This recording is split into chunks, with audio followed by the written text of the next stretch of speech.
Hi guys, welcome to my State of the Collection 2025 video. I only started collecting watches in maybe starting of March 2025. Well, I just wanted one watch and I'll show you guys, but it became something more than that, so yeah. So I'll just start with like the watches that are not in the box.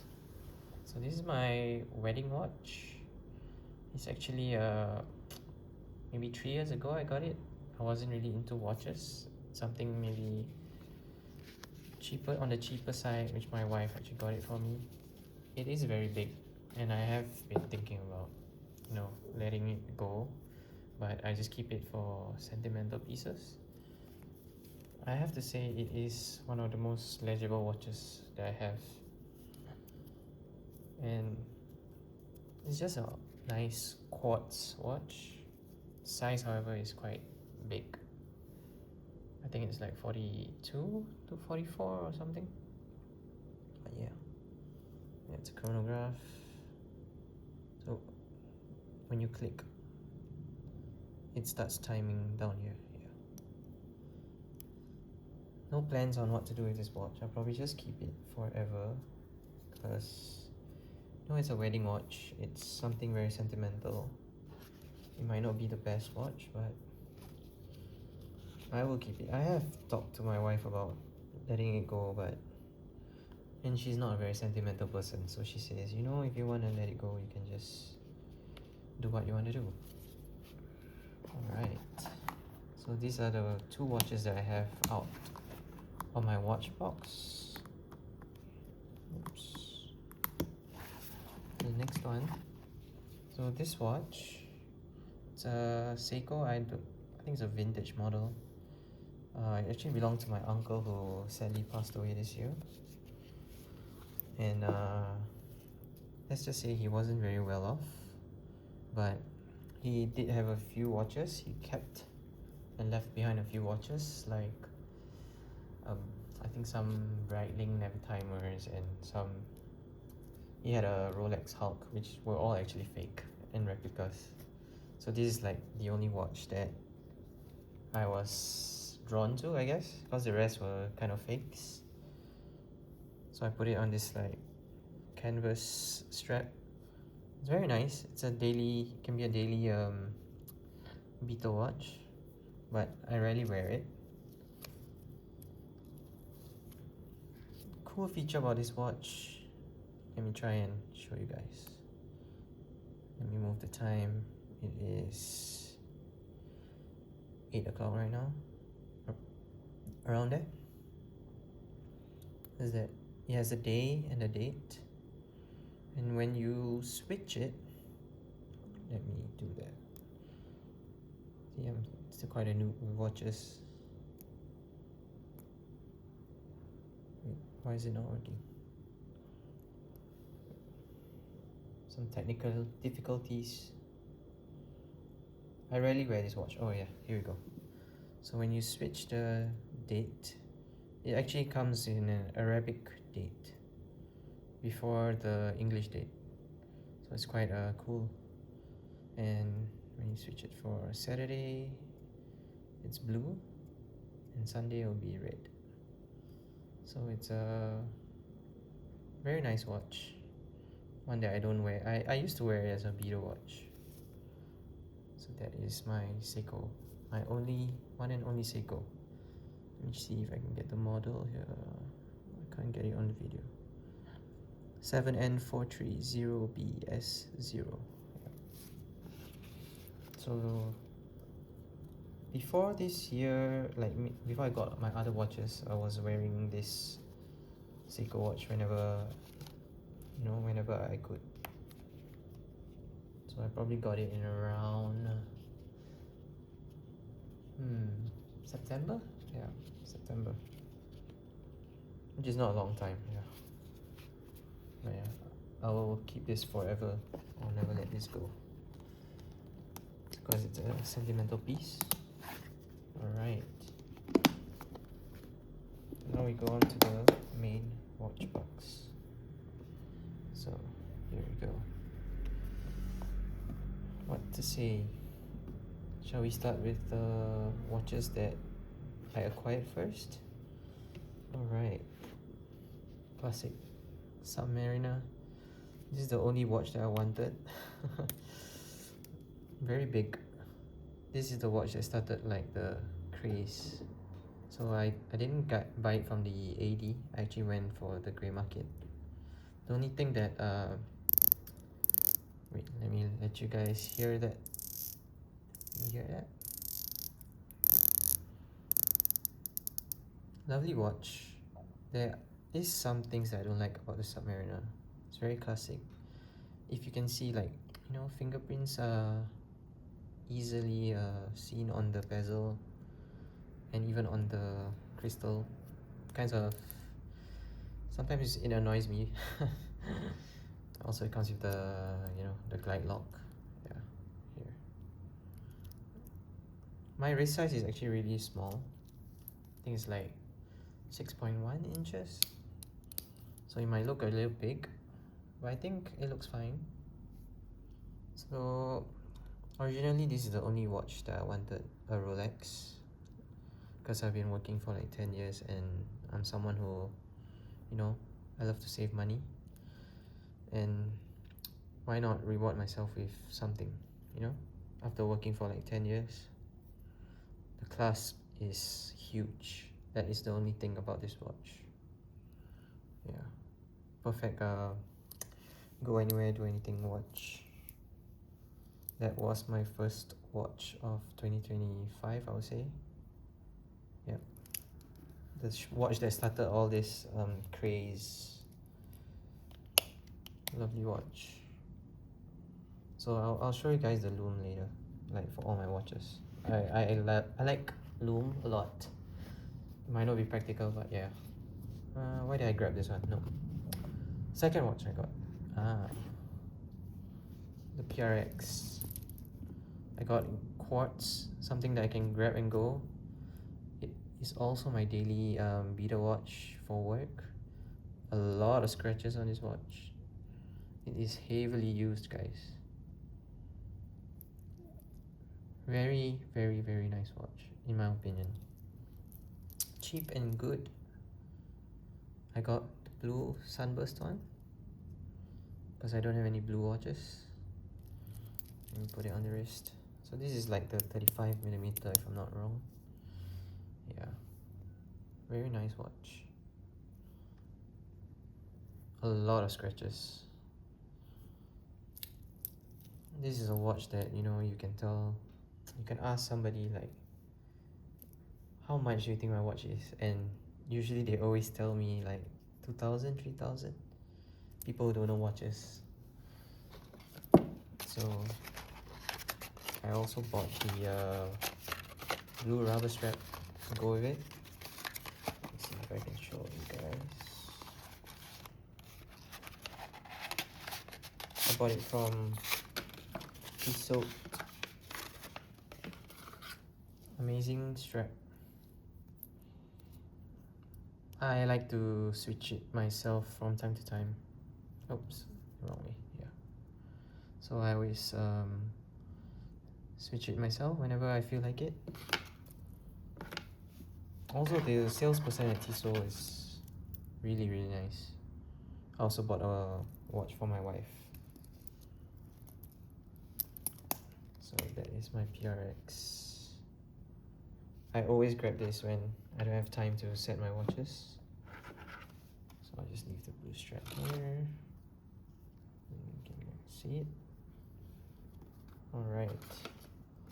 So after the Submariner, I got the PRX.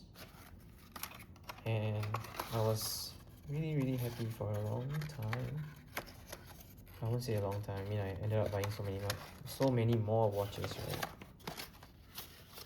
But next watch I actually got was this one, the classic F91W. Something that I used to have in school when I was a young boy, like maybe below 12 years old. Yeah, This is my exercise watch. I use it for working out because I don't want to damage any other watch, but yeah. Very nice, simple. What can I say? You can't go wrong with the F91W. So let me speed through a bit. So I ended up obsessing over watches after this. Watched like almost every single watch video that I could get my hands on. Basically I got addicted. Crazy. So the next watch that I got was the Santos in medium. This watch I obsessed for like over a month, watching every single video about how good this watch is. So here we go. Very nice watch. Scratch magnet, they call it. Doesn't have much scratches on the bezel yet. I use it very often actually. Here's my wrist. Alright. And I also got the tan leather. And I managed to get a black alligator leather. That one I got it from a Singapore company which also made this watch box. It's called Nomad Watchworks in Singapore. It's nothing like the Santos. Very, very nice watch.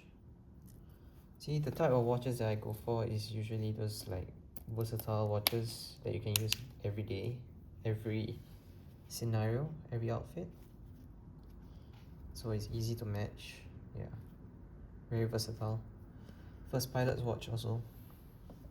So my collection philosophy when I started was like, I want to get one watch in every category that is probably the best. I wouldn't say the best, but like it's something that I will not replace for a very long time, like a one and done every category. Yeah. Let's go to this one. This is my dad's retirement watch. So I don't use this watch at all. It's just an heirloom that I keep. It's by Ball. The loom is probably one of the best, I would say. You don't really need to like activate the loom because it uses tritium gas tubes. Unfortunately, also that it's engraved on the case back with the logo of the company and his name, which I cannot show. But yeah, unfortunately this watch does not fit me well at all. Wait, today it fits well, but it's quite thick. The crown is also on the bigger side, I'll say. Yeah. Well, actually it fits me well today. But when I went to size it, it was really loose, and the person was saying it's because they don't use half links, they use like bigger links, so you can't really size it down for my wrist. But yeah, it's a blue, very nice watch, but I don't use it because like I said, it's on the thicker side and doesn't really fit me. Yeah, it's kind of weird though. It fits very well today. Oh well. Okay, getting to my next watch after the Santos. Funny thing about the Santos, right? When I got it, the blue hands, there was like I don't know how to say, rust on it. And I ended up having to go to Cartier to get it serviced, and they changed the hands for free. So yeah. My next watch, I wanted a chronograph. What's the best chronograph that you guys can think of? It's either the Omega Speedmaster or the Daytona, right? Lovely watch. It's 42 millimeters? Yeah, I think so. Somehow this watch, it might be because of the bezel, but like it really fits smaller wrist nicely, which is why I don't know why people go for the reduced. Alright, look at the chrono growing. Lovely watch. I love the movement behind. I went for the sapphire. Amazing. Display case backs, I don't really look at them, but this watch has amazing display case back. I think that when you buy a watch, you don't really think about having a display case back, but you know. So here is the Omega Speedmaster on my wrist. And my wrist is not big, my wrist is small, but it looks alright, I think. Of course, there's gonna be like those comments that says that, you know, the watch is too big for you and things like that. Bracelet is also very, very nice. Yeah. I'll try to put the prices or something in the description. The disclaimer though, most of these watches that I bought were all like second-hand. Never ever buy first-hand watches. Unless like the sub, I probably paid a bit more than retail. Yeah. Still a very good price in my opinion. Alright, the next watch that I have, another Rolex, the older model 16570, Rolex Explorer 2. Alright, can you see? Yep. So this is my dad's watch. Many scratches. Don't know if I can show it off. Very, very nice watch for smaller wrists. So my dad, he wore this for very, very long. Hence all the scratches, but he ended up getting a white 42mm Explorer 2. So this was always in his, like, he doesn't really have a box, like table. He just leaves it there. I'm like, if you're not gonna use the watch, can I use it? Can I have it? So he said, yeah, why not, you know, because like I said, he has a very, very big wrist, so basically this watch was not being, you know, worn at all. Yeah, fits really, really well. I always use the GMT function because I'm traveling a lot. Lovely. I contemplated on changing the bracelet to like maybe a rubber strap, a black rubber strap from Deluxe or something. It's a Singapore company, you know, so easy to go to the store, but I don't know. I still like it on the bracelet a lot. Yeah. Alright, and my last acquisition, my most favorite watch, the Reverso duoface. Amazing deal. I got this on an amazing deal, guys. Alright, let me take it out and put it on the wrist. So it's a deployed clasp. There you go. Manual winding. Oh, I realized I never really let you guys hear the winding of the watches, but it's fine. This video is really long enough, I think. So here we go. The only thing about this watch is the strap is an older, basically it was used a lot by the first owner, so you can tell that it's used. Yeah, I did go to JLC to ask about the strap prices, and $500 for a strap is not ideal, guys. Which is why I honestly, I mean, this is the medium version, so for smaller wrists. I did end up buying the mesh bracelets. See, I watch a lot of YouTubers, so you know, I know what they like and what they use. So sorry, so it looks like it's from Strapcode, a bit cheaper, on the cheaper side, but not bad. It looks really good on this. So if I ever feel like changing it out, I'll change it out. But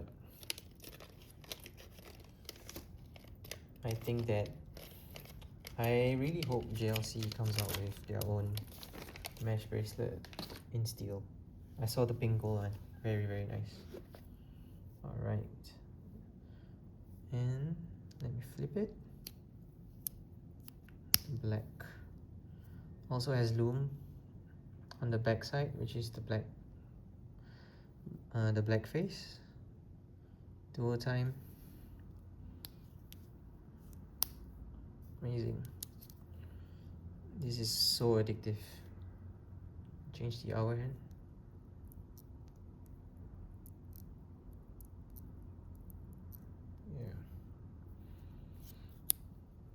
Yeah. Can spend a lot of time flipping my watch. Very addictive. Very reflective, but so far not much scratches.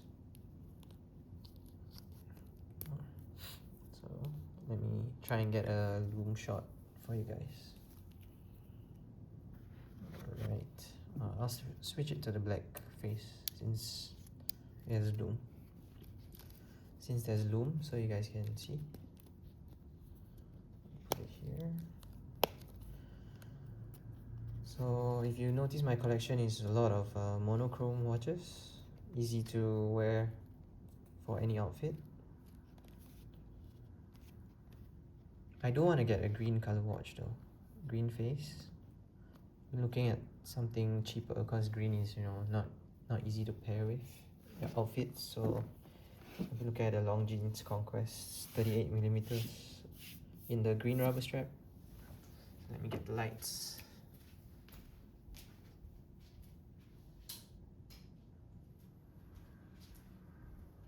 Alright, look at which one lights up first. Definitely the wall watch. 12 o'clock is orange. Very good loom. I don't even need to do anything. So no loom on the Cartier. There we go. Let me pick it all up one more last time. PRX. The only reason I would sell the PRX is to get a watch with better loom, because I really need loom in my line of work. The Explorer 2.